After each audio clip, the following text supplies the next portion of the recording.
Meanwhile, in the Starlight Citadel, in Otherworld. She is Opaluna Saturnine, Omniversal Magistrix, the rightful ruler of Otherworld, the white light of both fair and foul kingdoms, and the eternal seat of the Starlight Citadel, who in her dominion had won everything she had ever needed, but not the one thing she truly wanted. Oh, hello, Saturnine. It's Brian. me. It's Brian Braddock. Brian, and you've I'm come back. naked. Oh, Brian. Brian, you do love me after all. Tell me you love me. I do love you. Touch my bum. Oh, okay. Oh, it's so firm. I can Oh, just- yes. Oh, Yes. Would you like a spot Oh. of tea? Oh, yes. Bagging? Oh, please. Oh, put them in my Oh, mouth. yes. I dip my balls in your mouth. Oh, Yes. I yum. love you so Oh, they're delicious. much. Stroke. Oh, wait. Stroke me. Wait. I'm trying to stroke you, but you're not Oh, no, tangible. Your hand is going through my proper. No. Oh, it's I'm not. so sorry. I'm not real. Oh, Goodbye. no, it's- oh, I damn don't it. love you. Oh, it's all in my head. That bitch Megan. Oh. Long may she reign. Oh, fuck you, narrator.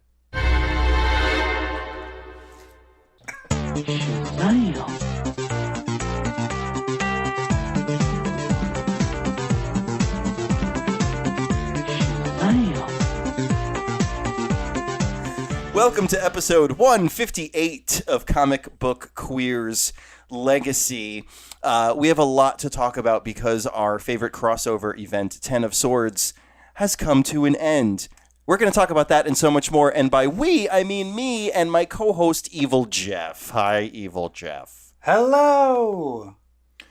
Evil Jeff, how was your Thanksgiving? It's good, and I apologize for people. If you're hearing this, the last episode came out late, and I just want to apologize, but it was Thanksgiving. Cut me some slack. I mean, goddamn it. It was good. I cooked a whole entire meal, probably for about 15 people, but just for me 15 and my people. boyfriend.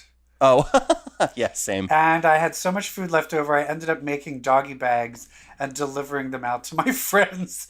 And they're like, Oh. this is so sweet. And I'm like, That's so nice. Literally, this food would go bad. Yeah. It's like, You would throw it away, which is I've awful. literally just made too much food, so please take this away from me. Yeah, I just cooked for me and my husband, and it was my first Thanksgiving away from family, like Aw. mom and sister and all that, which wasn't that bad. But I made 5 new recipes at once, like And all did from. they, I just and any failures? no one. I had to reduce the ingredient sizes because it Yeah. was like this serves 8, and I'm like, well, we're 2. And I think I got the ratios wrong. So that one was the green bean casserole. It was a little weird. Everything else turned out great. I cooked my first turkey, and it was Yes. great. I got all my recipes I subscribed to the cooking channel at the New York Times. So I got all my recipes from there. Not that Allison, what's her name? Yeah, well, she's one of them. There's like multiple I contributors. hate her. She puts too much olive oil on everything. Oh my God, so do I. Well, I have a problem with her. I love olive oil. I'm like made of olive oil, basically. It's just, there's a point where it's just too greasy. Oh my God, it's good for you. Did you? It's But you made a healthy whole fats. turkey, or did you just get a turkey breast? I made a whole damn turkey. I made a whole damn turkey too. Oh my God, did you dry brine it? Well, my thing is, I cut it apart first, raw. Oh. I cut it into pieces, dry brine that. Sadistic. I take the carcass, and then Ew. I make stock with that. And Ooh, then make this the is gravy. good. And then from that stock, I make the gravy. And then, because I roast it, I roast the carcass with vegetables, make the stock Uh-huh. out of that, and then make the gravy. So the gravy is ready the night before. Oh, that's amazing. And the whole turkey cooks in like an hour because you're cooking Amazing, it in because pieces. it's in pieces. Yeah. So that's the way It's I do it incredible. from now on. I rubbed my carcass whole with salt and pepper and lemon zest. Mm-hmm. And, I do that, but Just- I do brown sugar in addition to the salt. ooh. And I put rosemary, sage, and thyme like all over the fucker and like up in the fucker, and let that sit in my fridge for 24 hours. And then I took all that shit out and I stuffed it with onions and lemons. Right. Rubbed it with olive oil and Yum. fucking put that shit in there and ate it after it was done. Lovely. I love turkey. People don't like turkey, and they usually. I think it's mostly because they've just had a dry, bad turkey. But if you eat a turkey that was cooked right, it's fucking delicious. It's delicious. I also make stuffing muffins where I make stuffing, but I put it in cupcake I cook it in cupcake holders. Oh my god! So they're basically in muffin form. Delicious. Stuffing muffin. Hey, stuffing muffin. Anyway, I've probably gained sell 20 that. pounds. No, I just saw please. a fucking so fucking fat. Some BuzzFeed article just did one of it. And I'm like, I've been doing that for 10 years. You stole my idea. Evil you, Jeff BuzzFeed. stuffing muffins. But yeah, I'm fat, so the diet starts on Monday. Yay. Boo. Boo. Did you make desserts? Jeff made a pumpkin pie and homemade whipped cream. I made a pumpkin pie, an apple pie, and a cranberry curd meringue pie. Fuck. Yeah, and I made cookies, so I'm in trouble. Oh my god. My favorite thing that I made was a cranberry relish with jalapeno and ginger. Oh, yum. Yeah. So how do you feel about the people that just want the canned glue, like it's such a guilty pleasure. Like it's so kitschy that it's like shaped like the can. Like I'm fine with it. I don't like it. It's an American tradition. Yes. I mean, it's crap, but... But Thanksgiving over, it's now time for Christmas, and on my Christmas list is good X-Men stories. Yes, and I think we're going to get some. I think we are too, because X of Swords, or Ten of Swords, Jesus. Ten of Swords has really... it's really... set up a lot of stuff. And in addition, at night before I go to bed, I finally bought for myself the hard copy of House of X and Powers of 10. Nice. And I've been reading them at night. And it is interesting seeing how much of Ten of Swords was foretold in these beginning issues. Like with all of the whole entire Rocco and his children and, the original Horsemen. It's all planted there. And tarot cards. Yes, it's all in the beginning. They're ready and waiting. Let's start with X-Men. Hit it. I want your X.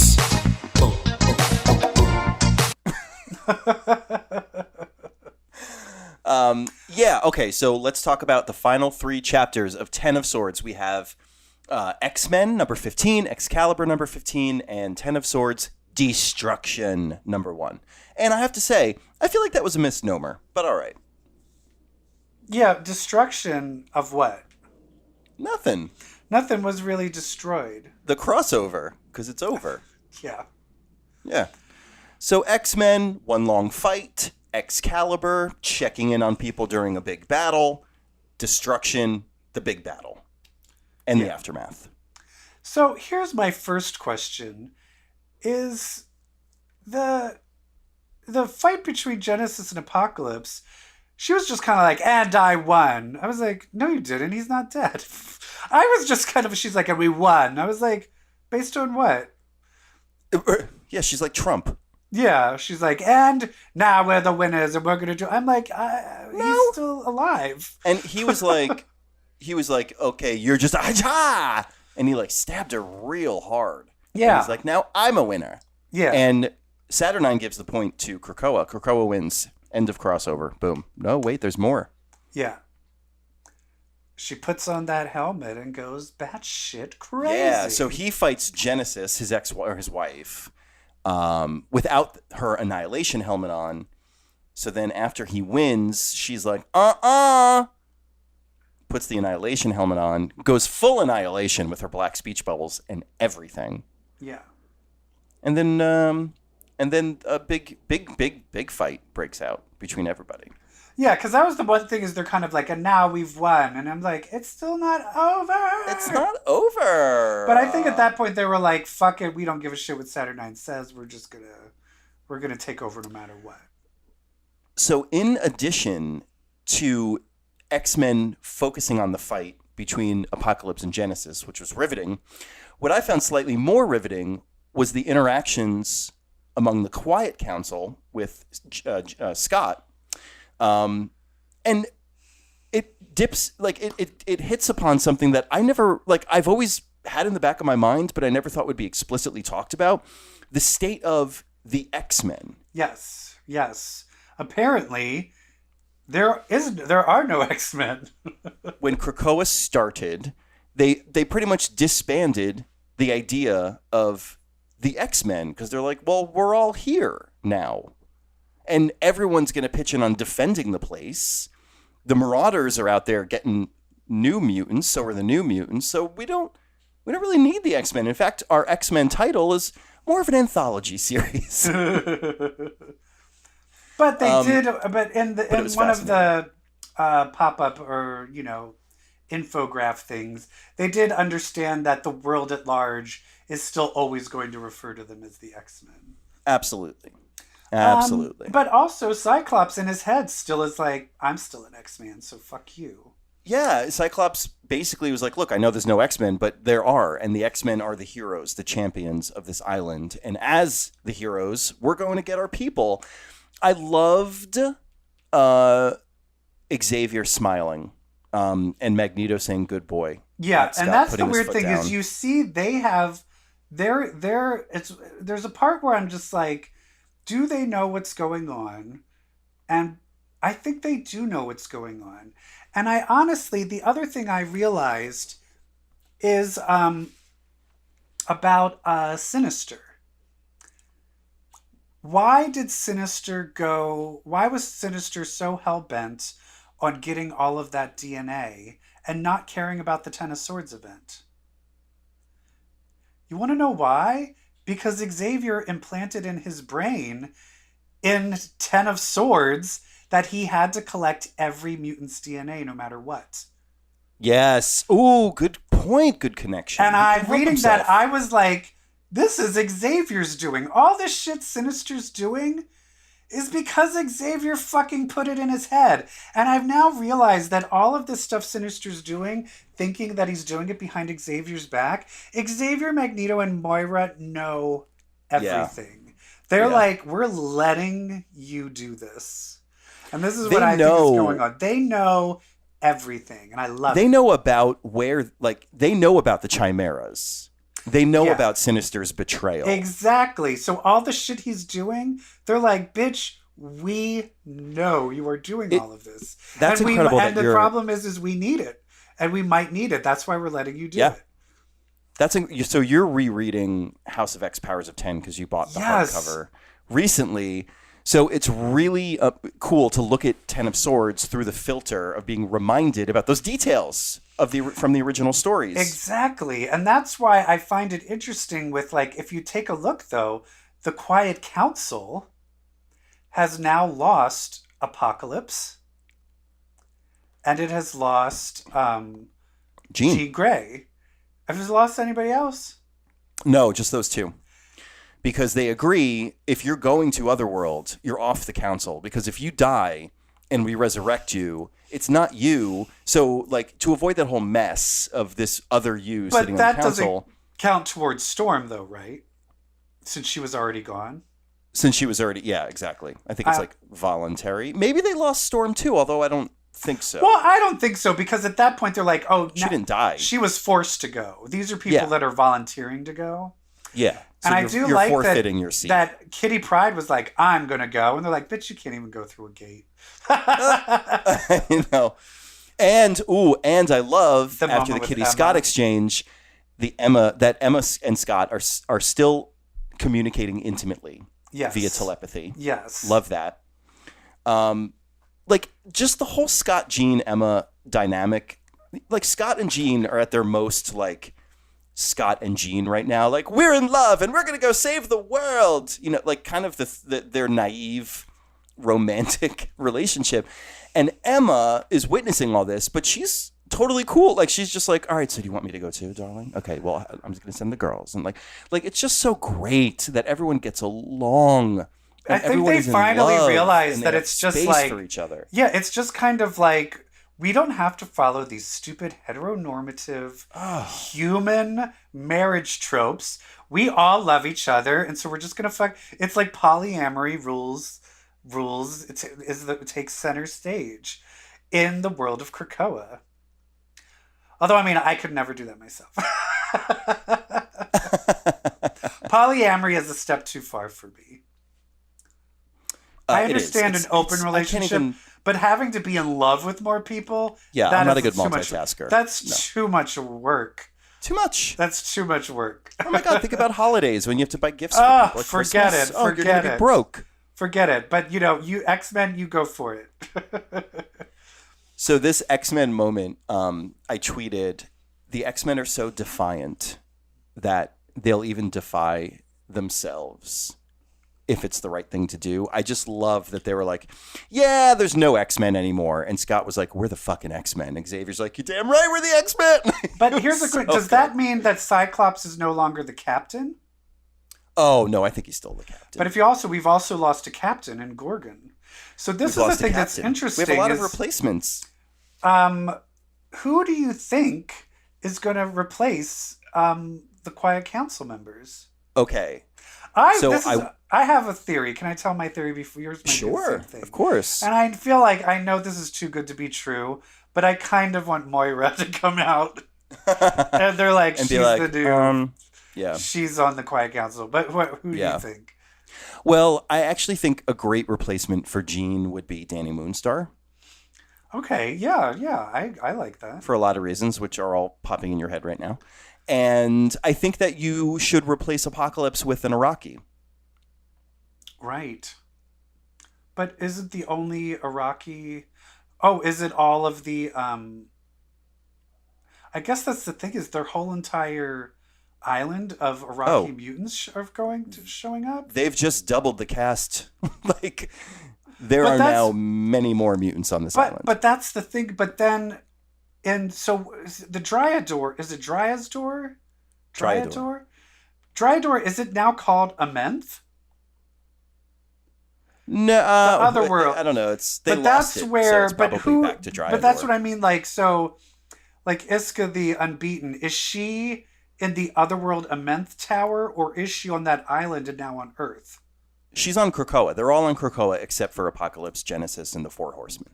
Okay, so just those four. Oh, then I feel it would be Iska. Yeah, Iska would be great. I would love Bay, the Blood Moon. I'd love Dougie's wife. Bay is too busy. Is that a conflict of interests? She's too busy. She's literally going to just be. She's probably just going to be sitting on Krakoa with Cypher on her lap at the Quiet Council meeting. So she's not going to be on the council. I think it's going to be Iska. I think it has to be Iska. Unless Solemn tries to make a play for it or something. Yeah. Cool. But it should be one of them. Do you know who the Iraqi reminds me of? What?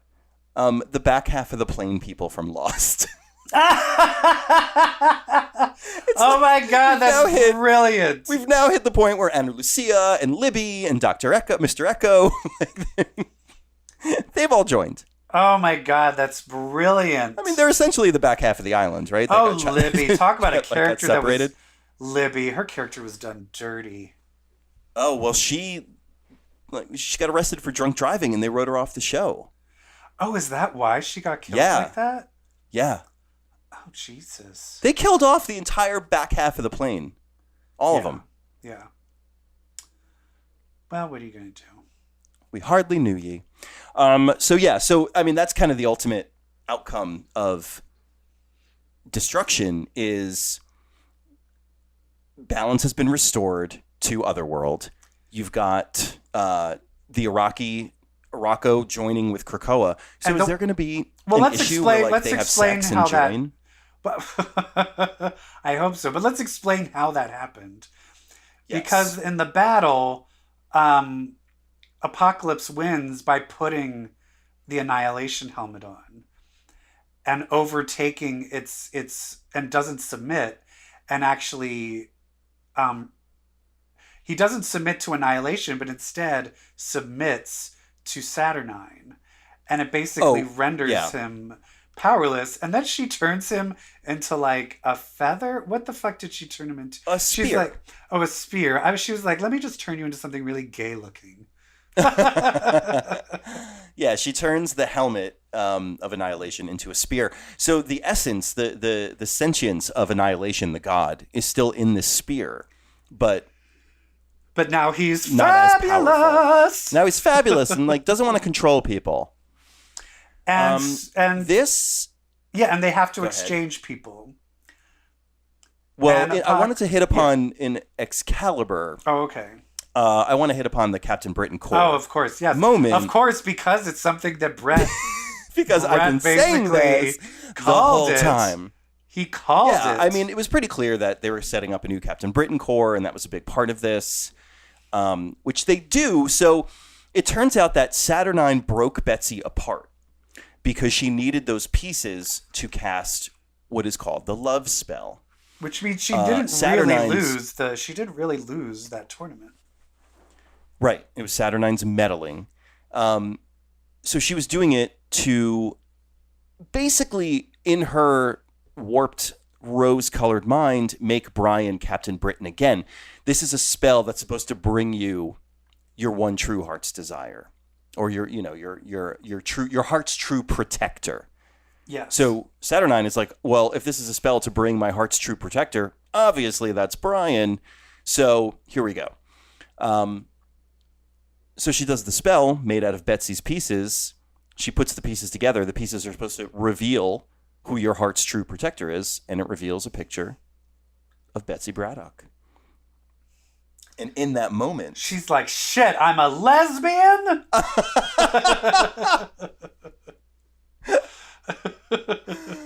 Oh, Mother is going to be very upset.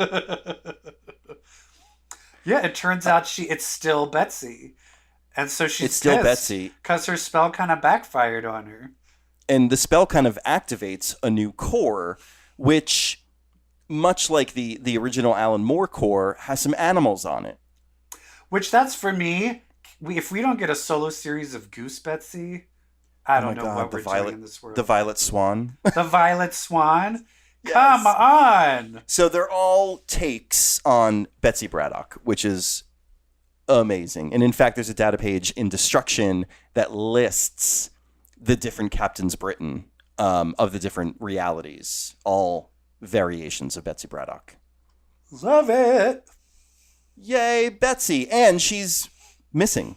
But that's the problem, is all those Betsys came back, but they still don't know where she is. And that looks not Betsy. And it looks like that's what the new Excalibur issues are going to be about.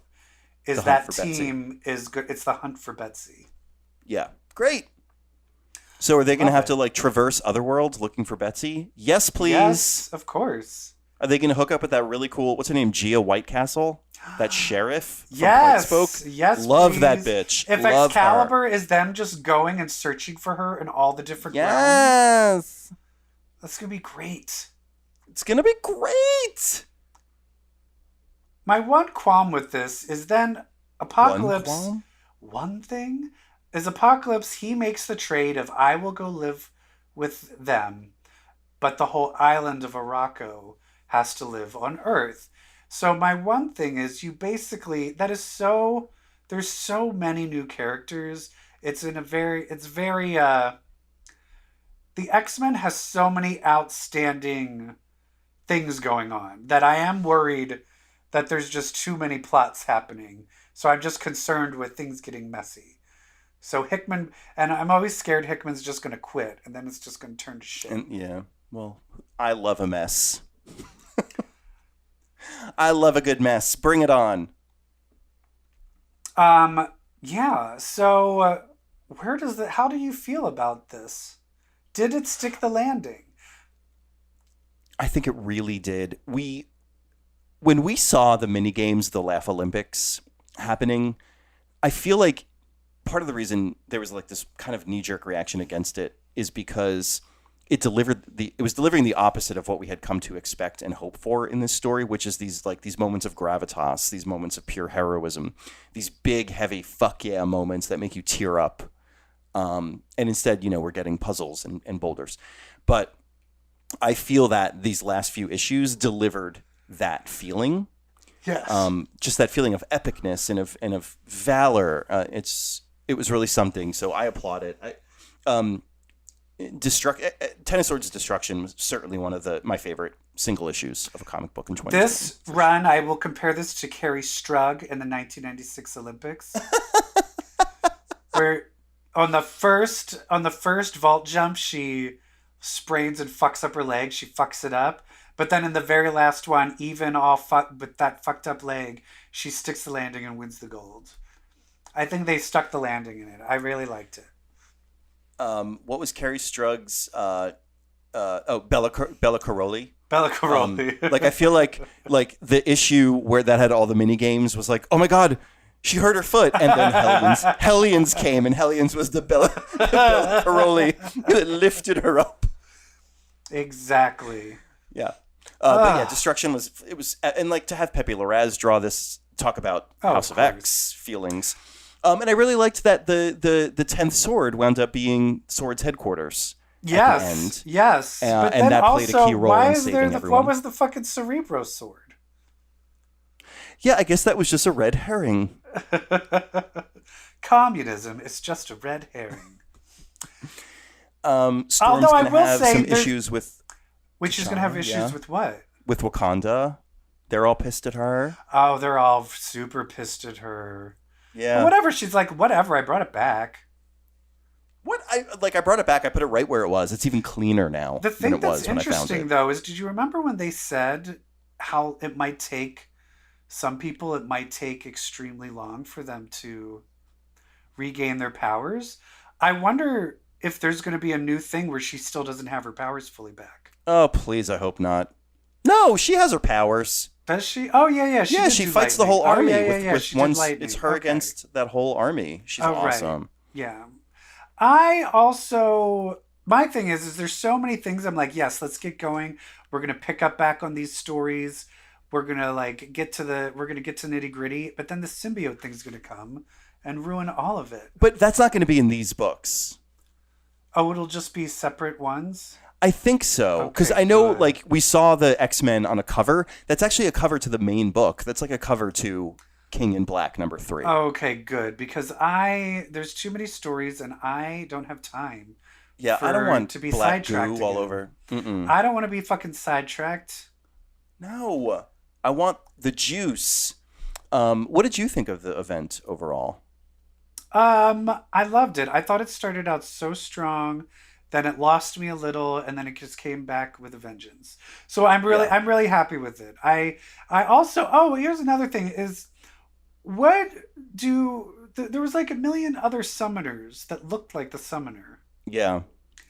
Are they different people or are they clones of the summoner? Well, there was a data page early on in X-Men that was like, there are 3 classes of summoner. Like one has 1 stroke on their body, one has 2 strokes on their body, and our summoner has 3 strokes, meaning like what level they are. But I guess I thought you could be like anyone could be a summoner. Why do all the summoners look like summoner? Well, I mean, when it's like any job where there's a required uniform. Okay, all right, that's it. Instead of wasn't sure, welcome to McDonald's, here's your apron. It's like, welcome to a summoner. We're going to dye you white. You're going to grow your hair out, and we're going to paint you. Oh, and then just another thing. It turns out Death is not dead. No, yeah. He is did now become a vampire. Queen of the Vampires. Well, Queen? Oh, you don't buy that Storm crush, do you? It's laid on pretty thick. He's already wearing that pup play mask. Right. She knows what she was doing with puppies. He has like a tail butt plug in. Right. Look at me wag my tail. Oh, one thing I miss about not living in Chicago? One thing. IML. What? Yeah. Remember IML? Once a year, you could just go and just watch the most depraved, fucked up S&M things. Yeah. The craziest thing I saw at IML is they were handing out IML t-shirts, and somebody twisted the t-shirt into a point, lubed it up, and stuck it up his ass, and was walking around with half a t-shirt coming out of his ass. And I just thought that was so clever. It was so clever. Look at me wag my tail. And that's the X-Men, my friends. That is the X-Men, my friends. Well done. So let's talk about the what's next. Oh wait, there's one other. I forgot one other thing. Oh no! Giga! Come on! God damn you! I know I'm awful, but we got to get some other comics in. Wait, no. I want to talk about the Reign of X teaser image. Oh right. Yes. So they released right on Twitter, like an hour after Destruction dropped. They're like, and here's what's next. We've got a lot. So it's a montage of images that are somehow suggesting what future storylines are going to be in the X books. And there's a lot of interesting things here, if I may. We've got some villains. Where do we want to start? Are you going to talk about just that big montage image? Yeah, I want to talk about the people smiling in the back. All those faces smiling in the background. Is that okay? Is that one big mouth smiling? Is that the King Brood guy? No, that's the Shadow King. Oh, is that the Shadow King? Yeah, baby. Oh, so we're finally going to address why the fuck. Yep. Farouk is there. Was there? Yeah. We see Arcade. I love a good arcade. Story. I love Arcade. Right. So excited. Who are those things? Who are those, like, that owl red eyes in the background? Is that Taryn the Uncaring, the scary mutant from Hellions that we just met? Yes. Okay. And then what is this guy? Is this Quentin Quire, like, vomiting? Looks like Quentin with energy coming out of his He's vomiting eyes and mouth. Energy, so that's interesting. Yeah, that's interesting. Oh, it looks like Angel and Monet are gonna fuck. Yeah, and looks like they're struggling with their dual identities. And they're going to use that to turning into sharp to monsters. Yeah, and maybe that's some X-Corp stuff. We're supposed to get X-Corporation, starring them. We have Emma Frost holding a letter with H on it. I know what that is. What is that? That's an invitation to the Hellfire Gala. Oh, right. And then is that Jim Jaspers behind her? Yeah, Jim Jasper's behind her, and look who's underneath him. And is that Legion? Yes. You're saying that like you're disappointed. I'm just like, oh no, like Legion's a big deal. Well, here's the thing: is the last time Legion was really not besides a data page, but the last time Legion was talked about was when he erased himself from existence. But he does show up in the House of X data page as an Omega level mutant. My only thing is, Myra, he could have been erased from existence, but Myra would still remember him and know that he's still there. So is he still erased from existence? And she just she's like, put this guy Legion because he's the thing. Wasn't he in Age of X-Man? Yeah, but I thought he was a big part of it. I thought when he erased himself from existence, that was after that. Oh, I don't know. Research required. Is that looks like Diamond? That looks like that Logan. What was remember when him and Emma Frost joined together? Oh, Diamond Patch. Yeah. So Logan's dressed up in a tuxedo. Who's that guy behind him? I've seen him. He's like an old school character. I apologize. I must be looking at a cropped version. Oh, here we go. Oh, that's Maverick. Right. Yeah, from Weapon X. Oh, okay. So there's Weapon X stuff. There's going to be more of Doug and his marriage. We've got Nimrod showing up, which supposedly they stopped Nimrod from forming. Yeah. So this is going to be interesting. We got Nightcrawler forming his new religion, I'm assuming. Mm-hmm. He's just playing that REM song, Losing My Religion, over and over again. That's him in the corner. And then we got, of course, Wolverine and Sync and coming out of the vault.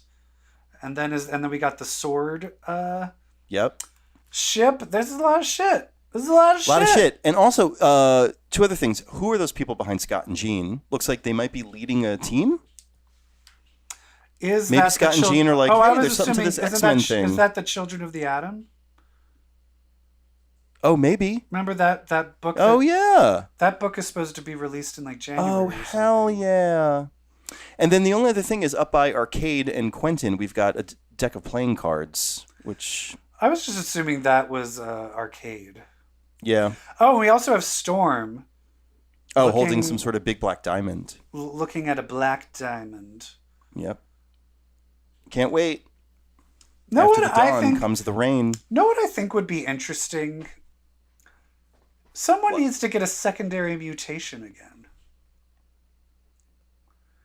I think that would be a fun twist. Oh, just do chimeras instead. I'm excited for all of this. Me too. Well, there are other comic books out there, Evil Jeff. That's right. And we're going to talk about them now. Hit it. You gotta get a comic if you want to get ahead. What else did you read? So there's another event happening in the world of Marvel that you and I really are not paying any attention to. Why would we? It is Outlawed. I read the first Champions. Oh, you did? Yeah. How was that? Let's just say I haven't read another one. Well, I haven't read any of them, and I certainly won't now after that horrible review. But there is a side book that features one of my favorite Marvel teams of all time. So I've picked it up, and I am very, very excited about it. I, of course, am talking about Power Pack. Now, are they Outlawed. Adults, though? Yes. So it's all about Julie and Alex coming back home from where they were. Alex talks about space a lot because he was with Future Foundation. Now, wasn't one of them de-aged? In Runaways? Yeah, Julie was de-aged, right? And then, but I don't remember what happened after that. But then Alex was aged artificially from his adventures in space. So he's like Jack says to him something about, him being older now because he was aged artificially by aliens. And Alex is like, it wasn't aliens. So it's about them. So and Katie's grown up. Jack has grown up. So they're all slightly older. But they're still too young to be superheroes. Yeah, exactly. And therefore they can't be superheroing. Therefore they're outlawed. Yeah, because of Kamala's law, which is the law saying teenagers can't be superheroes. The thing that kills me is there's so much. So Ryan North writes this. Nico Leone draws it. Ryan North opens it with Katie created a comic book. And so it opens with her comic book. So it's like 5-year-old drawings and 5-year-old speech bubbles. It's adorable. She's probably 8 by now, though. 8-year-old drawings, 8-year-old speech bubbles.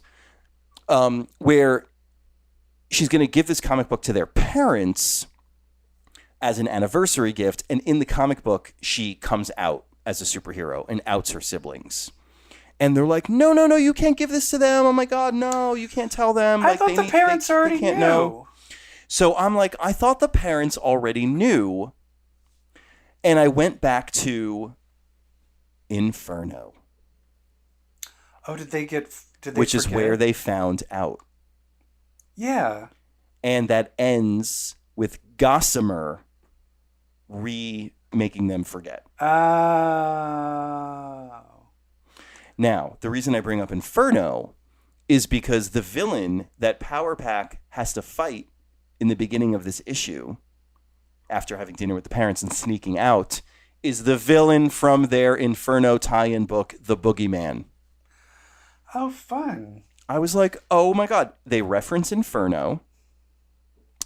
They fight him, and while they're fighting him, they get surrounded and likely arrested. Ooh. They establish also that Julie, and I think this was also in the Future Foundation book, because she was with them too, right? Wait, what was the book where Julie meets Bucky, she wasn't the with female Bucky? She was in the Future Foundation when the Fantastic Four already went back to Earth, and then all the kids were still there. Yes. And then they came and hung out with all the kids. That's when she joined up with them. Yeah, and that's when she met Ricky Barnes, the Bucky from the Heroes Reborn universe. Yes. And she references Ricky and says they're still dating. Yes. So anyway, I really love the Power Pack Kids. I'm really enjoying this book because it harkens back to the Inferno era and kind of what they had going on and like what they felt like back then, and has rejuvenated it for today. Lovely. It's lovely. I recommend you pick it up. Maybe I will. They're good kids. And I never realized this. They recap their origin story in the beginning. And, you know, they were fighting those lizard aliens, the Snarks, and then their horse alien friend showed up and fought them, and while he was dying, he gave the kids their powers. The horse's name is Whitey, and I'm like, I don't think we can call people that. Because they're like, and then a hero came and his name was Whitey. I was like, ooh, don't like that line. It was a different time. It was Wednesday. Oh my God. I read something that wasn't Marvel. Oh. And I will say, it used to be if you wanted to go to great comics, which you still can, you would turn to Image. If you didn't want DC or Marvel, you went to Image for the most groundbreaking new thing. And I feel another comic company has basically upped their game and told Image, hey, you're not the only kid on the block. And that is Boom Comics. Boom Studios. Boom Completely Studios. agree. Killing it. They are killing it. And I just decided to read another Boom Studios one called The Unkindness of Ravens. Ooh. And Raven is what is a term for a witch that was able to escape death during the Salem witch trials. So the ones that escaped their demise were called ravens. And it opens with, basically there's a library that's just is marking and keeping the history of all of the witches and their brethren from the Salem witch trials to now, and keeping tracks of all of them. And it basically just picks up in a high school, and this new girl shows up whose father used to live in this town. So clearly she has roots there that she's unaware of. And when she shows up, everyone's like, you look like this girl that just went missing. And of course she mentions that her sister died when she was younger. So I'm assuming that's probably her sister and she's not dead. But sure. Anyway, but it looks like there's the popular girls who I think are a coven of witches. And then there's all these goth punk girls that are another coven of witches, and they're like enemies. And both of them are trying to recruit the new girl. And so it's basically like them trying to recruit the new girl, and the new girl's like, what is going on with this witchcraft stuff?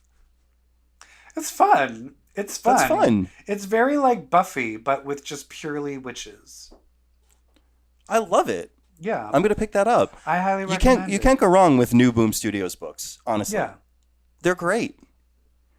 And I love bitchy female characters with powers. Mm-hmm. So yeah, the women it's kind of my thing. It's all women. It's all the men characters are very subservient to the female characters. Like it's literally the men are the second-class citizens, and the women rule the roost in this town. Which I'm all for. Me too. But that's the comics that I've been reading. I love that. Evil Jeff, there's a lot of TV and movies out there that we are watching. So hit it? Someone who'll watch superhero sci-fi stuff with me.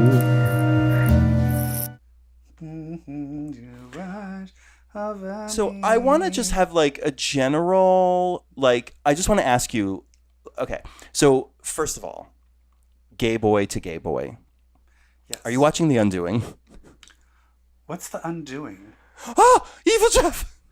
What? Oh my God. Where is The Undoing, it's on HBO Max.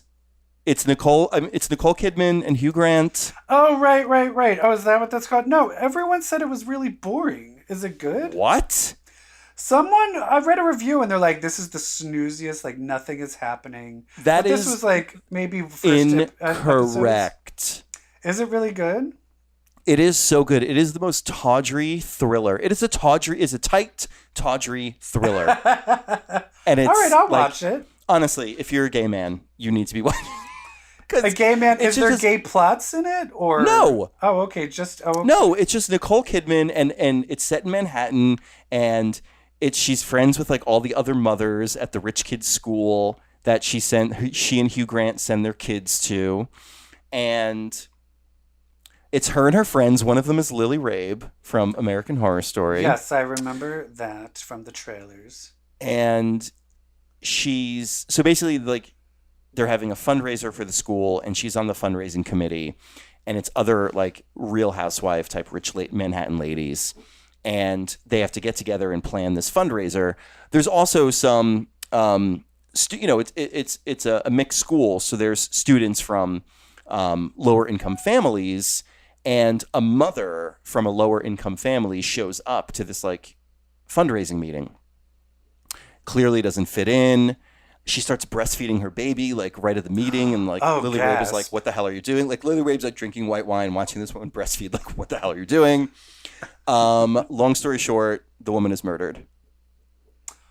What? Yes. They're like, we can't have this bitch breastfeeding. We have it just goes berserk from there. It's very good.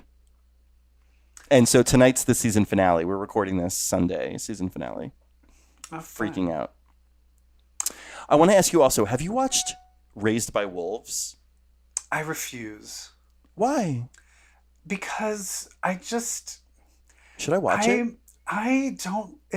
I'm kind of done with post-apocalyptic future dystopia. Like, I really don't want to watch a robot raising humans. I don't care. Yeah, I don't either. That's why I haven't turned it on. I don't care. And I read the plot of the first episode, where it's literally you're just watching all the babies be murdered one by one, like get killed one by one, and I'm like, no. Oh, you know what show I had to turn off because it was like just too violent and like, but stupid violent.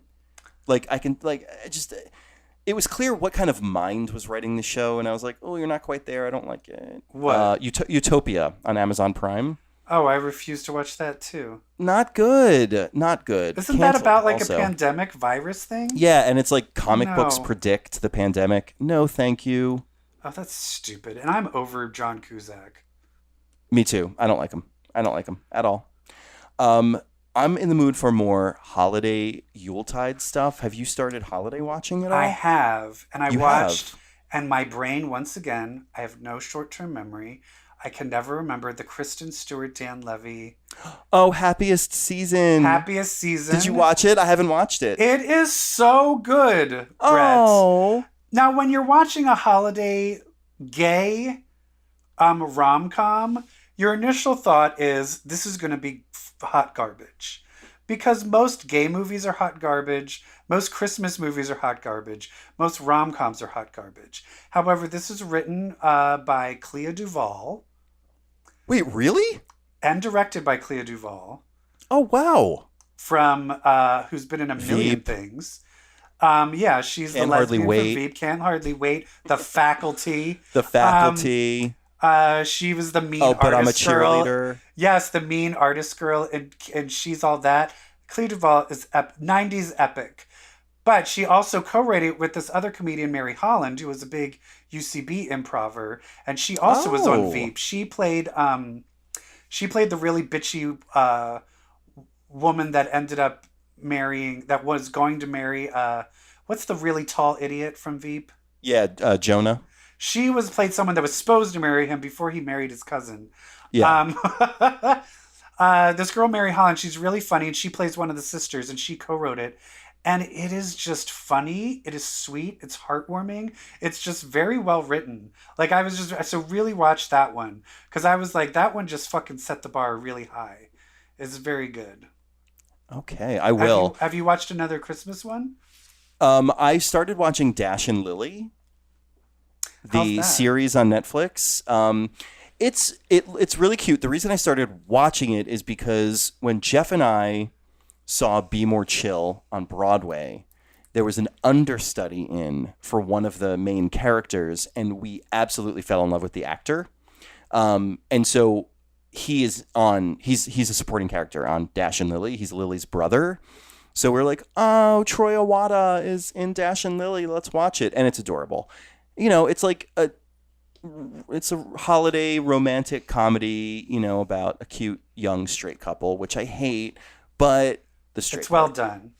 But it's cute and it's well done, and it's like it's so Manhattan, it's so New York. Now, like I'm just gonna ask because I have no idea what it's about. By any chance, do they hate each other at the beginning? Yes. Well, no. I guess I'm watching. No. No, I don't know, because they actually don't meet in the beginning. So it opens with Dash is in the Strand bookstore, and he finds this like unmarked little notebook, and he opens it up, and it's like basically a series of clues, like, hey, if you want to meet me, follow the clues. And so he does. Like Amelie. Yeah, and so they just met where I am in the program. But he hates Christmas, and she loves Christmas. So what do you think's going to happen? Oh, no. They're going to fight about Christmas, and they're going to hate each other. And then love each other. I've talked about this series previously, but I just want to throw it out because actually, since I've started watching it, it has become this huge international hit. What? It's called Cherry Magic. It is the Japanese show where if you are a virgin until you are the age of 30, you suddenly get telepathic powers. It's so amazing. And of course, this guy who's the shy boy in the office, he finds out the hottest guy in the office by reading his mind is in love with him. And it's basically like the story of their romance. And it is the sweetest, most adorable. It is literally like it's the visual version of cotton candy. And you can't just not smile while watching it. It is so cute and sweet. Incredible. So I highly Cherry Magic. Virgin Magic. What? All right. Well, now there's one show that we want to hone in on. Because I'm going to tell you right now, some of my favorite shows are 30 Rock. Yep. Kimmy Schmidt. Yep. And Great News. And they all have the same feel because they're written by Tracy Wigfield, and they're basically the 30 Rock creators created all of these shows. And there's a certain type of comedy and joke writing that it literally taps into my soul and makes me happy. And of course, their newest thing that they're writing is something called what, Brett? Saved by the Bell.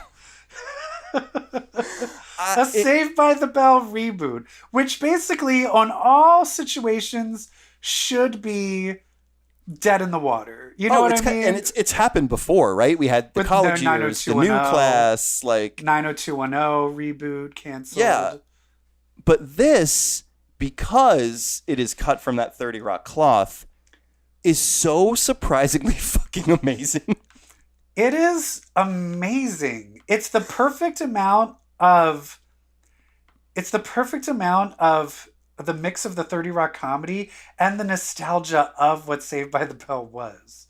And like 30 Rock's commentary on what Saved by the Bell was. Like, it's so self-aware. And it's updated where instead of it being, because instead of Zach Morris, his son is Mac Morris. But instead of him being the person that breaks the fourth wall, it is actually the Latinx main character, who's a girl. She's the one that breaks the fourth wall. She's the one with the timeout powers that Zach Morris used to have.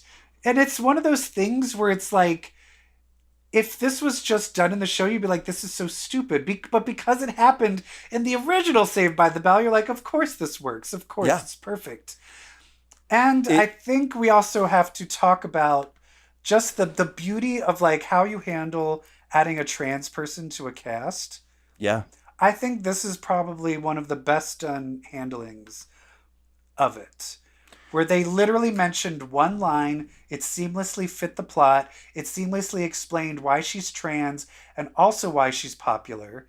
is because they made a reality TV show about her, and now she's the most popular girl in school. It's brilliant. It's so brilliant. Yeah, and the nostalgia piece of me, because Saved by the Bell was very mean. Like, I was raised by the show Saved by the Bell. Oh, me too. Oh, Saved honey, by the Bell and The Simpsons. Me raised too. Me. Yeah. Every Saturday I was watching that show. I mean, Zach Morris was like big sexual awakening of mine. Like, but here, so many you were emotional were you a Zach guy or were you I was a Zach Slater? guy. I see. both. My thing is I wanted Zach's head on Slater's body. Yeah. But Zach's body, though, when they like the Stacey Carosi era, like when they had summer jobs, like, or the one where Zach was shirtless, where they do the dance with the tank tops on. Yes, which I see in a trailer. They're going to revisit that in the in the reboot. Oh yeah, they're gonna revisit the Friends Forever performance. Oh my god! So it picks up with Zach Morris is the governor of California, which. I told this to my friends from Chicago. I was telling them about the show, and they're like, no, Jesse Spano should be governor. And I'm like, it's kind of the thing that, like, entitlement and people getting what they don't deserve is kind of the theme of the show. And also, Jesse Spano's character she's playing, like, the problem of, like, what happens when a millennial, when she just believes that everything you do is right and you tell your children that everything they do is amazing. Like, she's actually like a cautionary tale. Yes. Of like, you end up just being a counselor and your kid is an idiot. Yeah. Yep. But she has written many books, Jessie Spano. Zach is married to Kelly, so Kelly is the first lady of California. And she still, you can tell, still has her moral compass. And so the point of the show is that Zach, as governor, inadvertently shut down a bunch of schools because he stripped away the budget for education, public education, because he didn't know how to balance a budget. And so he ruined public education. And so a bunch of kids from an inner city school that was shut down have to go to Bayside now. So it's the poor and the rich. So it's the poor and the rich. It's the privileged. It's the haves and the have-nots. There's a great line where... what's the main girl's name? The Latina girl who is now our new Zach Morris. Her name. Give me 1 second. I pulled up the IMDb to get Daisy. Daisy is talking to Zach's son, Mac Morris, who goes to Bayside and is played by Mitchell Hoog. Which, if you haven't Googled Mitchell Hoog, I urge you to do so. And he's basically a Ken doll. Yes. Very queer too, though. Like, he's gay? I think so. In his interviews, makeup, earrings, long flowy outfits. So I'm kind of hoping he's at least gender fluid. Well, you've only seen the first episode, right? Yes. There's definitely a very, like, the whole idea of diversity and everything is very, like, no one is, even though they're like, there's no homophobia, no transphobia. Like, that just doesn't, even though they're the popular kids, that just does not even compute in any of their minds. It's so great. It's such a hyper-inclusive show, and I think that's part of the surprising beauty of it. Anyway, the line is, like, he's like, yeah, just take out your smartphone, and she's like, I don't have a smart. He's like, don't have? What is don't have? And the best is not only does she not have a smartphone, she literally has a phone from like 1992. She's got Zach's phone. She's got Zach Morris's phone from 1992. Oh, it's so funny, and it's just like, it's for fans of the original. But it speaks to basically like our kids. Because well, you and I don't have any, but if we did. I will say there is one problem, and I think they need to figure it out, because I love that all of the original cast is there. However, I love you, Elizabeth Berkley, but she does not know how to deliver this type of comedy as well as everyone else. Yeah, yeah. And I've seen a few later episodes, and there's some scenes where she's more of the main plot, and she's doing some of those jokes. And I'm like, they need to figure out how to write. They need to re-examine Right for her. how to write for her, and because she can't deliver those types of jokes. She just doesn't. She's just not that type of actress. But I still love it. It's brilliant. It's brilliant. It's fantastic. Watch Highly Saved recommend by it. the Bell, everybody. Watch Saved by the Bell. And if you're it's got- saying, why are you talking about this? The girl can stop time and talk into a camera, so she has superpowers. Thank so you. that's why we can talk. She has superpowers, and that's why it's okay to talk about it on this show. Speaking of the show, I think that's a wrap on episode 158. Yeah. My God. Thank you so much for listening. Because I'm Saved by the Bell. It's all right. God, what an icon. What an iconic institution that show is and was. Listen, if you enjoyed this show, please let the internet know by writing us a review, giving us a healthy rating, and telling your friends to subscribe. And if you haven't subscribed, subscribe. Please do. Please do so much. We are having so much fun. Episode 200 is right around the corner. Oh, fuck. Oh my Not God. right around the corner. It's a big corner. Happy holidays, everybody. We're going to get into the spirit of December and the holidays. We're going to do some best of lists soon, right, Evil Jeff? Oh, God, my memory. I don't remember what I did last week. How am I going to remember what happened this past year? I need to keep notes. How will Evil Jeff remember enough to do a proper best of list? My best Tune in of next list, week. My best list of lists will all be from the past, like, 3 December. weeks. I really liked Excalibur number 15. It was my number one issue of 2020. Okay, girl. You don't need to be queer to listen to the show, but if you read comic books, well, I got some news for you. If you read comic books, well, that makes you queer. Bye. Bye. Shazam.